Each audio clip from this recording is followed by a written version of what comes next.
Hello guys, Fuzz here, welcome back to Final Fantasy IX, and we're going to be covering section D2-11, so D2-11 in terms of Thomas's GameFaqs walkthrough guide for today. And we're basically, at least the bulk of this episode anyway, is going to be moving around Fossil Roo here and then riding the Gargants from place to place, collecting treasures and just making our way through the area pretty much as quickly as possible. Fortunately, there's not really any challenge to this. If you know the paths that you've got to take, then you're not going to go wrong. There's also going to be 3 sections that we're splitting this up into. We're going through the first one now, meaning we get to save in between each of these sections and can, you know, go and take a break or whatever it is we want to do. If we've had a pretty rough time having to restart several times or whatever, it's always nice to be able to do that, isn't it? For this first section then, and pretty much the same for the next 2 as well, just follow the path that I'm taking. There's at least one item that we want to grab, known as the fairy earrings. In fact, it is the only item we're going to grab in this particular section. And then we're just going to go ahead and flip a couple of switches before making our way back to where the Moogles were, so that we can go ahead and save. So we're not going to do that just yet. I saw the Moogles were there, but we've only been going for about a minute, so we need to get a little bit further than that at the moment. And because we're already making good time, I haven't bothered using the speed up function for much of this particular episode. And the reason for that is that you're going to be doing a lot of running in between all of these Gargant travel moments. And it just gets a bit frustrating getting caught on the rocks and all the bits that are in your way. So I've just, you know, kept it at normal speed. And I recommend you do the same too. Unless you're really trying to make up time for whatever reason, if you're, you know, running behind a little bit. So go and switch that switch, and then we're going to take the Gargant back here.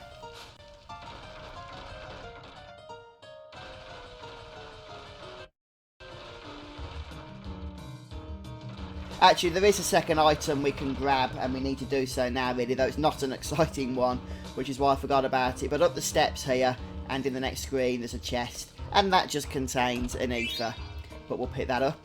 And then you can see that kind of windy path below us, I guess. So we're going to head back down the stairs here and follow that path.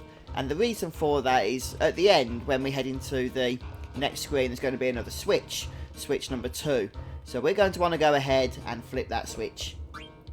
And you can see that's the Moogle area down below there.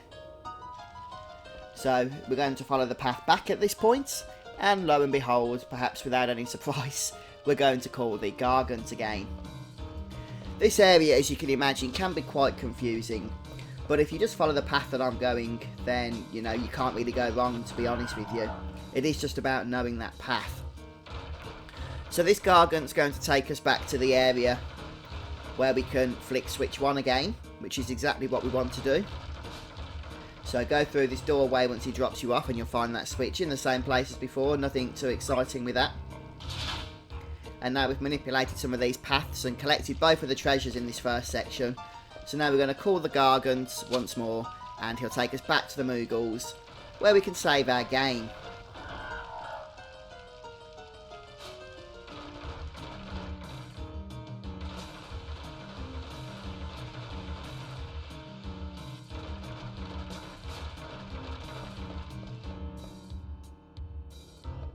And as soon as you've saved, that'll bring you to the end of the first part of this section. So if you need to go and take a break for whatever reason, if you've had to restart a few times and need a rest, then this will be a great opportunity to do so. And then we're going to begin with the next section and more Gargants. Right, I'm back. And we're going to start by taking the bottom path once more, picking up the flowers, and calling Mr. Gargant to come and take us to the next area. Because we flipped these switches around though, he's going to take us to a new area which we haven't yet been to.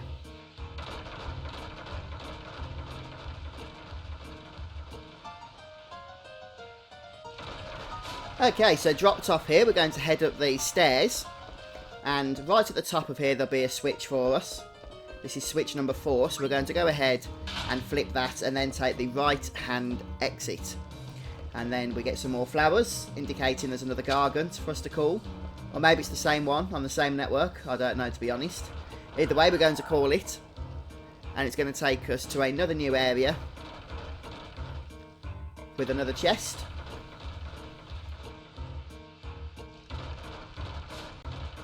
we just need to head over to the right hand part of the screen here, and we'll get the Lamia's Tiara from this particular chest here. So now we're going to head back on the Gargant and all the way back to switch number 4. And then we're going to go ahead and flick that switch. Just concentrate as I said that, because on a bad take I actually said switch that flick. Made no sense. But that's what happens when your brain goes to Mong after playing Final Fantasy IX for so long. But anyway, there's the switch, and there's the flick. The flick of the switch. And now we're going to go back and ride the Gargant once more. And once again, we're going to be taken to a brand new area. And this one can be a little bit frustrating, but it's really not that much of a problem. You'll see why in a minute.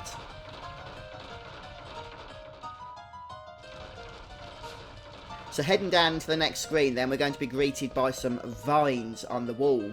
Now, if you're not careful, the water can gush from these faces, and that will basically push you into the water below, which we don't want at the moment. So stay to the bottom, but you want to make your way over to the upper of these 2 ledges on the right hand side. Now, for some reason, Thomas's GameFaqs guide says to go to the bottom one, but you don't want to do that. You want to go to the top one. Head over to the right hand side of the screen here on the bottom wooden walkway, and then just over here in the rubble you'll find a survival vest. And then we're going to head back and speak to that NPC in the previous area. And this NPC is actually an excavator, a treasure hunter by trade. So if we speak to him, he basically gets annoyed, but then decides if we give him a potion, he'll give us the pickaxe for a little while. So what we want to do now with the pickaxe is head over to this part of the area, and this back wall here, we want to hit it. And we want to hit it quite a lot, and eventually Moogle Koopo is going to pop out of it, say hello, and we get to save our game. But also make sure we pick the letter up from him as well.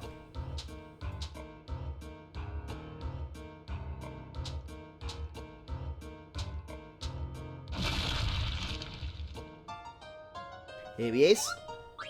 So we'll grab the letter and save, and that'll bring us to the end of the second part of this section. Once again, if you need to, it's a good opportunity to just take a break, and then you can come back and load your game up when you want to continue on.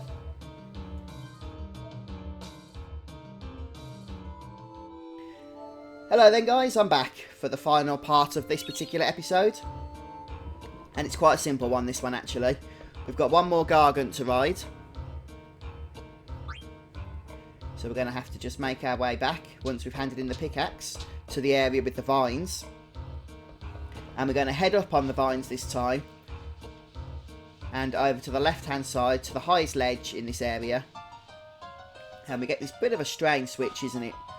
But either way, we get a warning saying that we need to be careful before we do this one, because it's going to block us off.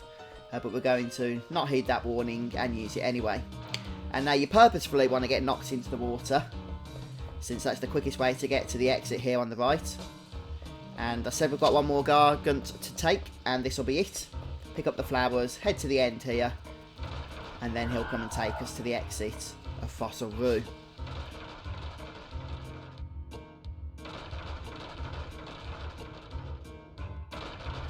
Rightio then, so after the Gargant drops us off, we can see the exit here. We get a little bit of a dialogue cutscene, nothing too exciting, and then we can head outside. And you might want to have no encounters on here, although you don't really need it.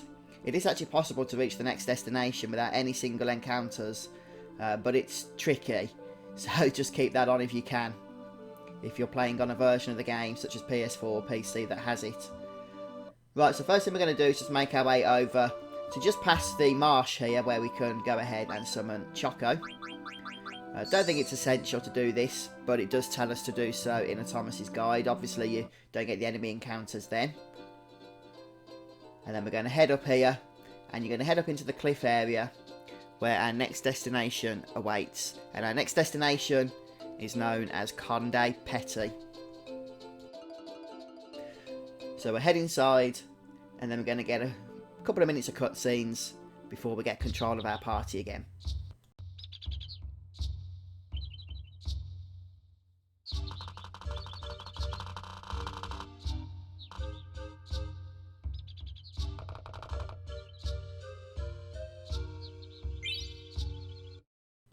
Alright, so with Zidane back under our control, you can see there's a hidden chest here that contains 2,700 gil.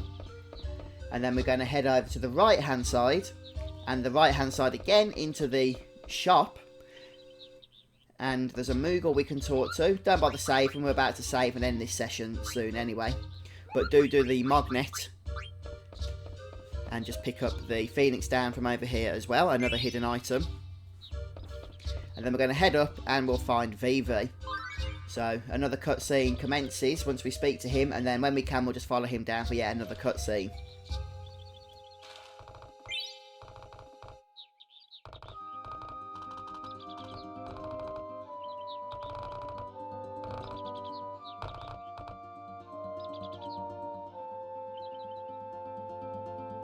Alright, so we're very close to finishing now.